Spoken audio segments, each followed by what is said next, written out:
Hello students, welcome to EG Pathshala.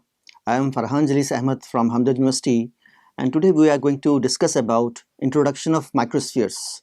What are microspheres? From paper Novel Drug Leaf System Part 2. Now in this module we will talk about the general information about microspheres. What are microspheres? Their advantages, their limitations, then various components of microspheres which basically form a microspheres and different types of microspheres. Now, first of all, we should understand what is a microsphere. As the name says, it's a combination of two words, micro plus sphere. So micro means anything which is in micron size, sphere means which is spherical in size. So it is a spherical empty particle. Now the main objective of designing a microsphere is to protect the drug molecule from external environment, to control the release of the drug medicament from the matrix, and microspheres are basically free-flowing powders. They are dry, free-flowing powders, and they mostly consist of polymers, synthetic polymers, natural polymers, or proteins, which may be biodegradable, which may not be biodegradable, and they are having a particle size which is around 200 micrometer or less than 200 micrometer. And they are made up of polymeric substances in which the drug is basically either it is dispersed throughout the matrix or it is encapsulated inside the matrix. Now, if you compare microspheres to microcapsules, as clearly shown in the figure, microcapsules are they may be spherical or they may be irregular in shape, and in this case, the drug is basically encapsulated inside a coating. While in case of microspheres, they are essentially spherical, and in this case, drug is uniformly distributed throughout the matrix, either in the form of spheres or in the form of particles. It is embedded in the or entrapped in the matrix, which is maybe a polymer, it can be a protein. Now microspheres, basically the proteins which we are using to make a microspheres, we can use albumin, gelatin, collagen, carbohydrates, agarose, carrageenan, chitosan, starch, or chemically modified carbohydrates like polyacrylyl like dextrans, polyacrylyl starch. So these are the things which are used as a natural polymer in the preparation of microspheres. Now in the rationale why we have to develop microspheres basically they can give us a very accurate delivery, because in this case drug particles are coated or maybe entrapped or dispersed in the polymer matrix. Polymer matrix control the release of drug from the sphere, and because they are spherically sized particles of micron size, their surface area is also very large.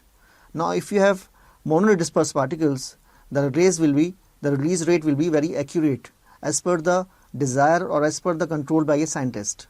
So if you want to release in 12 hours, you can achieve a release in 12 hours. If you want to release in 24 hours, you can achieve a release in 24 hours. So that is why they are ideal for giving accurate delivery of drug inside the human system.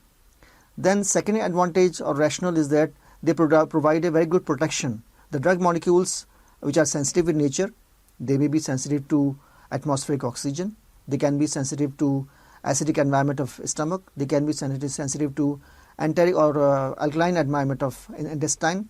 They can be protected by giving a protective coating by a inert polymer. So in that case, when drug is entrapped inside the microsphere, it is not exposed to environmental oxygen.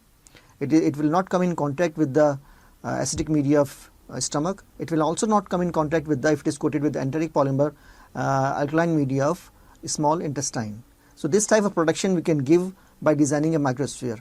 Apart from this, we can also use it for protection of the GIT, because those drugs which are highly acidic or drugs which can irritate the gastric mucosa, those drugs when they are coated in a polymeric coat, they are not directly coming in contact with the gastric mucosa. So they are not irritating the gastric mucosa. So that protection you can provide to the drug or you can provide to your GIT lining. Then we can control the release, as I have said earlier, accurate delivery, we can control the release according to our requirement. Whether we want first order release, we want zero order release, those can be used by manipulating the properties of polymer. Then finally, the main rationale of designing a microsphere is to improve the patient compliance. So how patient compliance is improved? Because when we are converting a multiple dosing drug into a single dosing drug, or which can be given once in 24 hours, the patient compliance is improved. Because by designing a controlled system, we can control the release throughout the day by using a controlled release polymer. and drug will be released throughout the day inside the GIT, and the patient has not to take maybe dosing 3 times a day or 4 times a day. So he will take only once a day. So patient compliance is also improved. And secondly, when by controlling the release, we are also reducing the side effects. So when side effects are also reduced, it will also indirectly improve the patient compliance. Now the ideal qualities of a material which can be used as a microparticulate carrier. First quality is it should be able to provide a longer duration of action to the drug which is being encapsulated. It means it should control the release of the drug through its barrier. Then by controlling the release, we should be able to increase the therapeutic efficiency of the drug. Then the control over the content release should also be easier. You can easily control the release according to the requirement of the drug, according to the requirement of the disease, and according to the requirement of the patient.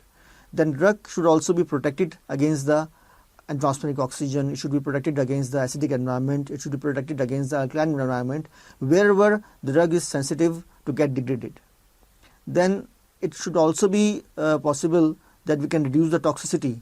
First thing, the carrier should be non-toxic in nature, and secondly, it should also reduce the side effects by controlling the release. Then the material which we are using as a carrier, it should be biocompatible, it should be inert, it should be non-toxic, it should be stable, and preferably it should be water dispersible or water soluble, so it can be given by oral route.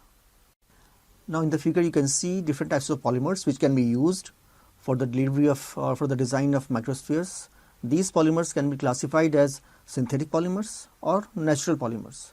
In synthetic polymers, we have further classification. It can be biodegradable or it can be non-biodegradable. In non-biodegradable, we have polymethyl methacrylates, which is known as PMMA. We have acrolein and we have epoxy polymers. These polymers are used where biodegradability is not required and the polymer can be exited from the body through GIT. Then biodegradable polymers, we have lactides, we have glycolides, which is known as PLGA, we have its copolymers, we have polyalkyl cyanoacrylates and polyanhydrides. So all these are biodegradable and they are basically used in those places where it is not supposed to come out from the body, and it will biodegrade there naturally over a period of time, forming carbon dioxide and water under natural biodegradable mechanism. Then we have natural materials like proteins, carbohydrates, chemically modified carbohydrates.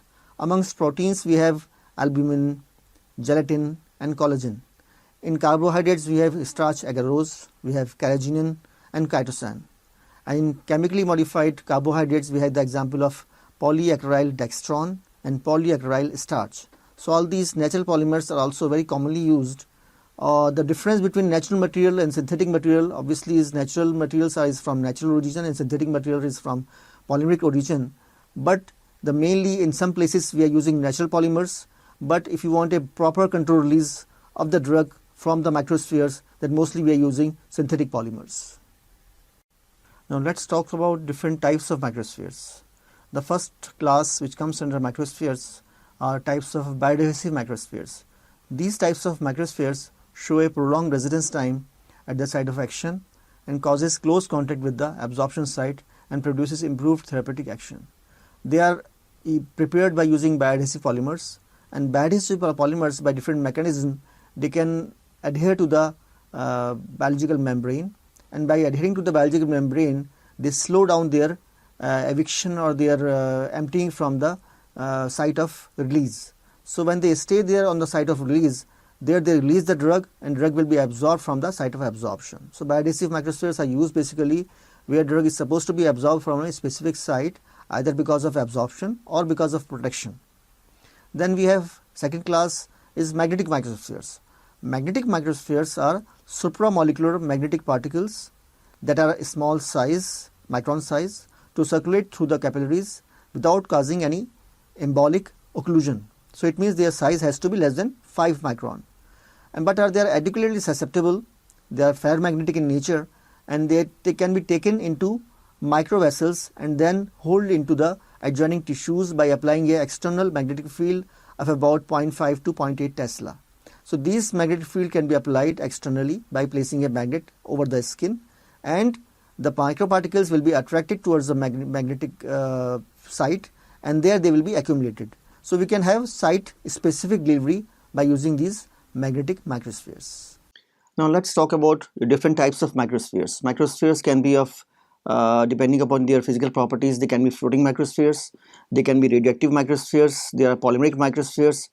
Floating microspheres are gastrointestinal in nature, and they are made floating because they or scientists try to increase the resistance time in the stomach, and they are having low density system, and they have adequate buoyancy so they can float over the gastric contents and stay in the stomach for longer period of time, because they can evade the gastric emptying because they are floating on the upper surface. So they are not emptied from the stomach, they stay inside the stomach for longer than 3 hours, and drug is released slowly. So they are basically designed for those drugs which are absorbed from upper part of the GIT or from stomach. So that is why they are designed to last long in the stomach, and they release the drug so drug can be absorbed from the stomach. Then we have radioactive microspheres, which are basically also known as glass microspheres. They emit a beta or gamma radiation either individually or in combination with a radioactive substance. Then we have polymeric microspheres, which are composed of polymers, and they are mostly biodegradable, and they contain biodegradable polymers which prolongs the residence time when they get in touch with the fluid or mucous membrane due to its high degree of swelling nature when it comes in contact with the aqueous medium. So when they swell, their buoyancy, their density becomes low, and they start floating. So this also results in the formation of gel.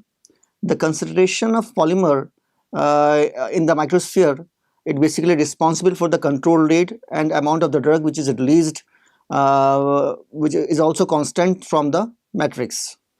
Now this depends upon the concentration of polymer and the release order in a persistent way. Synthetic polymer microspheres are those which are made up of synthetic polymers and are used as bulking agent, fillers, embolic particles, drug delivery vehicles, etc. Now talking about advantage of these systems, they are basically a very effective delivery of insoluble or sparingly soluble drugs. They help in masking of bitter taste, masking of any foul odor. They can also improve the viability of various drugs by slowly reducing the drug which is poorly soluble. They are used to deliver or co-deliver more than one therapeutic agent which can be suspended in the microsphere matrix. They are also used for targeting of drugs to a specific site, either in the GIT, like you can target stomach, you can target a small intestine, you can target large intestine. They are also helpful for the reduction in dose by control release or toxicity of various drugs, because when dose is reduced, side effects or unwanted side effects are also reduced. Then they can be used as a carrier for drugs, they can be used as a carrier for vaccines and diagnostic agents, and they are also used in surgical procedures. They are used to produce amorphous drugs with desirable physical properties. Now other advantages are they also reduce the local side effects like GI irritation, because the irritating drug is encapsulated in a neutral coating, and so it is not coming in contact with the gastric mucosa. When it is not coming in contact with the gastric mucosa, irritation of the GI mucosa will not be there. So drugs like NSAIDs, aspirin, they can be given in the form of microspheres, from where it is slowly released. So drug dumping is not there, so there will not be any irritation, there will not be any damage to the gastric mucosa. They also provide prolonged release and lesser amount of drug to maintain the plasma concentration, and when plasma concentration is maintained uniformly, the patient compliance will be better, because when we maintain the plasma concentration, the frequency of dosing or time, how many times you are giving the drug is also reduced, which will obviously it will improve the patient compliance. Then you can also give them by parenteral route, and they have a benefit of controlling high concentration of water soluble drugs without any osmotic effect at the site of interest or at the site of release. Now about the limitation of microsphere technique, it is that in this case large manufacturing is a problem. It is not easy to scale up the microencapsulation technique. Then during the production, sometimes if your drug is of protein or peptide in nature, it can get inactivated because of the production process. Then the release rate which is designed or developed at the research stage, sometimes it is not reproducible, so release rate is also becomes poor. The cost of the materials and processing is substantially higher than those which are used in the normal formulations like tablets, capsules. So when you are designing a microsphere, now in different methods of preparation which I have discussed, you can see in the table we have three major techniques like physiochemical processes, chemical processes and mechanical processes. In physicochemical processes, we have co-servation phase separation technique, which is further classified as aqueous phase separation technique and organic phase separation technique. You can understand aqueous means we are using water, and organic phase we are not using water, we are using a organic solvent. In aqueous phase technique, we have basically two techniques: simple co-servation and complex co-servation. While in organic phase separation method, we have emulsification, solvent evaporation, and also melt emulsification, in which we are using temperature to solidify or to melt the polymer. Now in chemical process, it can be further classified as interfacial polymerization, centrifugal force and submerged nozzle process polymerization, and in situ polymerization or inotropic gelation. While in mechanical process, we have spray drying, spray congealing or spray chilling, fluidized bed coating, we have extrusion spheronization, we have centrifugal extrusion, we have rotational suspension separation granulation, and also we have nanosizing or milling. So these are all comes under mechanical processes. In the physical and chemical process or technique of physicochemical method, the microspheres are prepared by using physicochemical parameters of the drug and polymer. So we can play with those physicochemical parameters and control their size, control their properties. The physicochemical properties like solubility of the polymer, melting point, temperature, etc. This process includes physicochemical reaction, which is produced by the addition of evaporation of organic solvent or addition of aqueous phase. It contains phase separation co-servation techniques, which further divide into two different techniques like simple and complex co-servation method. The second method is organic phase separation, which contains emulsification and melt emulsification technique. In the melt emulsification technique, we use a melting point or melting of the polymer for controlling or for encapsulating the drug molecules inside the matrix. Now let's talk about solvent evaporation technique. In this technique, three phases are present, and they are core, coat and liquid manufacturing vehicle, which is known as LMV. The coating material is dissolved in a single volatile solvent, which is not soluble in LMV phase, and a core material to be encapsulated, to be dissolved or to be dispersed in a coating polymer solution. With agitation or strong agitation, this mixture is dispersed in the liquid manufacturing vehicle phase to obtain the appropriate size microcapsules. The mixture is then heated to evaporate the solvent for the polymer. The coat material is stirring around the core material and encapsulate the core. Now if the core material is dissolved in the coating polymer solution, matrix type microcapsules are formed, which are known as microspheres. The core material may either be water soluble or water insoluble. Solvent evaporation method is classified mainly into two classes. One is single emulsification technique and second is double emulsification technique.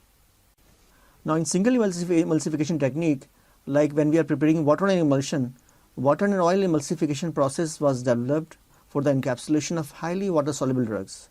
In this technique, polymer and a drug contained in a polar solvent such as acetonitrile, it is emulsified into a emulsible lipophilic phase with light mineral oil commonly being used in the presence of an oil soluble surfactant such as a SPAN. However, an important drawback of using oil external phase is cleaning of the final product, which is difficult in case of production. So this is about water and oil emulsion technique. Now in case of oil and water emulsion technique, emulsions are more widely used than water and oil emulsions because the simplicity, because of the process and easy to clean after making the product. Now in this process, both the drug and the polymer are basically dissolved. Now in general, solvent evaporation method is particularly suitable for the microencapsulation of the lipophilic drugs that can be either dispersed or dissolved in the dispersed phase of a volatile solvent. Like clonazepam represents an interesting example of a lipophilic drug whose solubility properties make it difficult to form drug-loaded microspheres by the solvent evaporation process. Now in this you can see in the figure in the animation which is running the water and oil single emulsification technique, in which we are showing you single emulsification technique. You can see the dispersion in organic phase oil or in chloroform, then it is emulsified to form a emulsion, which is a water and oil emulsion, and then it is by using formaldehyde or glutaldehyde or butanol, it is we remove the aqueous phase and we get the isolated microcapsules or microparticles or microspheres. So first we have dissolved the aqueous solution and suspension of polymer, which is emulsified to form water and oil emulsion, and then it is dried by washing and by drying in a glutaldehyde or formaldehyde phase. So this is how we are harvesting our microcapsules from the technique. Now in this animation you can see the process of oil in water single emulsification technique. In this case you see the organic phase of the polymer, in which polymer is dissolved in an organic solvent, which can be acetonitrile, it can be chloroform, it can be acetone, and then it is emulsified to form a oil in water emulsion by adding the polymer with drug in the solution form. After formation of the microcapsules, they are rigidized by changing the temperature or by changing their pH, and then they are washed to remove the excess of solvent, and then they are isolated by using formaldehyde, glutaldehyde to remove the excess of the solvent. So these microspheres either they are dried by freeze drying or spray drying or tray drying, whichever technique is available. So this is the process how your oil in water single emulsion technique is used to produce the microspheres. Now the last technique of solvent evaporation method is multiple emulsion technique or double emulsion technique. And this technique is basically appropriate for the efficient incorporation of water soluble peptides, proteins and other macromolecules. The polymers are dissolved in an organic solvent, and then it is emulsified into an aqueous solution containing emulsifier to produce multiple water and oil in water dispersion. The organic phase acts as a barrier between the two aqueous compartments, preventing the diffusion of the active material towards the external aqueous phase. So we can have two materials dispersed in two different phases, and we can prevent their interaction. Now microspheres manufactured by the water and oil in water method exhibit various morphologies such as porous or non-porous external structure depending upon the different parameters. They are classified into basically three different types of techniques: water and oil in oil double emulsion solvent evaporation technique, water and oil in water double emulsion solvent evaporation technique, and water and oil in water double emulsion solvent extraction technique. So there are three different techniques which are used in this method. Now in multiple emulsion technique, when we are preparing water and oil double emulsion solvent evaporation technique, in this method the internal aqueous phase and external oil phase are separated by another oil phase. In the water and oil method, hydrophilic compounds are first dissolved in the aqueous phase. Then it is emulsified to form a water and oil emulsion, which is a primary stable emulsion. This primary emulsion is further dispersed into a solution of polymer, which is dissolved in an organic solvent to form a water and oil in oil emulsion. Hydrophilic compounds cannot be diffused into the medium since the oil is outer dispersing medium. The total encapsulation efficiency is high as compared to other technique for a hydrophilic drug, because hydrophilic drug mostly leaches out when it comes in contact with the aqueous phase, but because it is encapsulated by a oily phase, it will not leach out and it will really remain encapsulated in the emulsion. Now in multiple emulsion technique, when we are preparing water and oil double emulsion solvent evaporation technique, in this method the internal aqueous phase and external oil phase are separated by another oil phase. In the water and oil method, hydrophilic compounds are first dissolved in the aqueous phase. Then it is emulsified to form a water and oil emulsion, which is a primary stable emulsion. This primary emulsion is further dispersed into a solution of polymer, which is dissolved in an organic solvent to form a water and oil in oil emulsion. Hydrophilic compounds cannot be diffused into the medium since the oil is outer dispersing medium. The total encapsulation efficiency is high as compared to other technique for a hydrophilic drug, because hydrophilic drug mostly leaches out when it comes in contact with the aqueous phase, but because it is encapsulated by a oily phase, it will not leach out and it will really remain encapsulated in the emulsion. Now in multiple emulsion technique, where we are talking about water and oil in water double emulsion solvent evaporation technique, in this an aqueous solution or suspension of the drug where internal aqueous phase is W1, this is emulsified in a solution of polymer which is dissolved in an organic solvent. The resulting primary emulsion, which is now water and oil, is then diffused in a second aqueous phase which is W2, containing a suitable emulsifier or a stabilizer to form a water and oil in water emulsion. So it becomes a multiple emulsion. Now evaporation of the volatile organic solvent, it leads to the precipitation of the polymer, and which leads to the formation of solid microparticles. The solid matter particles, they are separated by centrifugation, and then after washing it with a proper solvent, the main purpose of washing is to reduce the residual emulsifier and dry it under vacuum. The organic solvent which is used to prepare the microparticles by the double emulsion solvent evaporation method, it should be of low boiling point to facilitate the reduction of residual solvent by drying method at a lower temperature. Because this residual solvent sometimes it can be toxic, so it has to be completely removed from the microparticles. Now various solvents that can be used for the preparation of microparticles are ethyl acetate, chloroform, acetonitrile, benzene and methylene chloride. Although they are being toxic and they are under controlled category, but we control the amount of solvents by drying, and also we measure the amount of solvent as a residual solvent by any technique like HPLC or GLC. Now in water and oil in water double emulsification technique, the solvent can be removed from the microparticles by extraction of the solvent present in the internal phase. This can be performed by the addition of a water and oil in water emulsion to a third solution, which is a non-solvent of the polymer but miscible with both aqueous and organic solvent. Under these conditions, the solvent contained in the polymer droplets is extracted into the external aqueous medium. In this technique, an aqueous solution or suspension of the drug is emulsified in a solution of polymer in an organic solvent. The resultant primary emulsion is then dispersed in a second aqueous phase having suitable emulsifier or stabilizer to form a double emulsion. Now removal of this solvent by extraction resulted in the formation of solid microparticles. Now the process variables which are important in the solvent evaporation technique is solubility of polymer in the organic solvent, solubility of the organic solvent in water, concentration of the polymer, ratio of dispersed phase to continuous phase which is known as DPCP ratio, the rate of solvent removal, interaction between drug and the polymer, solubility of drug in the continuous phase, molecular weight of the polymer, effect of solubility of the drug in continuous phase, and what is the rate of shear or what is the rate of agitation which is being used for the dispersion of the polymer or the phases when two phases are mixed. So these are the process variables which are very important, and when developing a formulation or method or process for the preparation of microspheres, all these variables should be remain under control and should be considered before designing this process. Now in the end, let's talk about the advantages and disadvantages of solvent evaporation technique. It is the most widely used technique because of its simplicity and easy to perform. In this technique, combination of emulsifiers increases the stability of the multiple emulsions for long time storage. It means its shelf life is much higher than other techniques. It also allows incorporation of both types of drugs, hydrophilic as well as hydrophilic drugs, and it also shows very good reproducibility.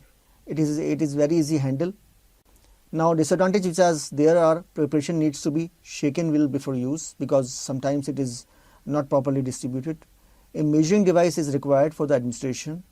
Then a degree of technical accuracy is also required to measure the dose. Storage condition may affect the stability, bulky, difficult to transport and prone to container breakages. It is liable to microbial contamination which can lead to cracking. So all these problems has to be keep in mind when we are designing the final formulation. So these problems should not come up and should not affect the stability or quality of the product. Now in the melt emulsification technique, which is also known as melt solidification, or this is also called as emulsion congealing or hot emulsion or melt dispersion or hot melt microencapsulation. So this technique uses lipids, waxes and polyethylene glycols. They are the most favorable carriers for making these types of microcapsules. Mostly lipophilic drugs are suitable for these methods due to their hydrophobic nature. Their drug which is incorporated in these carriers to achieve the control list, taste marking and stability improvement. It mainly comprises of a lipid carrier, a hydrophobic drug and a stabilizer. So all these three are required to form a microspheres using melt emulsification technique. Now in the melt emulsification technique, the molten drug and wax mass is emulsified in a aqueous phase. Aqueous phase can be a water or it can be any buffer having a temperature which is higher than the melting point of the wax. Then it is followed by its solidification by either chilling or by cooling the entire mass. Now usually in this method we have two water paths. One have high temperature, which is greater than the melting point of the wax. Another have low temperature. So in the first process, the emulsification of molten drug wax mass happens. Then when we pour to another path where the solidification of drug wax mass happens because of cooling. So when it is solidified, it becomes a solid mass in the form of a microsphere. Now advantages of melt emulsification techniques are: it is not a complicated technique, it only requires control of temperature. There is no use a organic solvent, so it is a solvent free method, which obviously make it a very attractive method where we are not using any solvent. So in those conditions where solvent is a completely banned, we can use this technique. By this method we can also improve the sustained release properties for some formulation, especially for drugs which cannot be designed by other techniques. In this case, dose dumping is not there. Then it is basically low melting points are also avoided. It shows good stability at a varying pH and at a varying moisture level because it is encapsulated in a hydrophobic carrier. It is to be used in humans and it is safe because of their non-soluble and water soluble nature. So it is much more safer than other types of products which are produced by other techniques or other emulsification techniques. So students, let's now summarize what we have learned from this module. In this we have learned what are microspheres, different types of microspheres, what is their composition, what are their merits, demerits, like they provide protection for unstable drugs before and after the administration prior to their availability to the site of action. They can also control and at the rate of drug release at a predictable rate with a smaller dose of the drugs. They also improve patient compliance, especially for those drugs which are basically for chronic indication, or especially those drugs where frequency of dosing is very high or half-life of the drug is low, so it has to be given to the patient many times a day. But if you design a control-less microsphere, in that case you can reduce the dosing and you can improve the bioavailability of the drug and you can improve the patient compliance. Secondly, microspheres, because they are free-flowing dry powders, they can be easily filled into capsules, they can be filled into bottles, they can be filled into in the form of dry syrup. So they can be given in various forms because of their free-flowing property and dry property. They can be used to convert semi-solids or liquids into dry free-flowing powders. Thank you.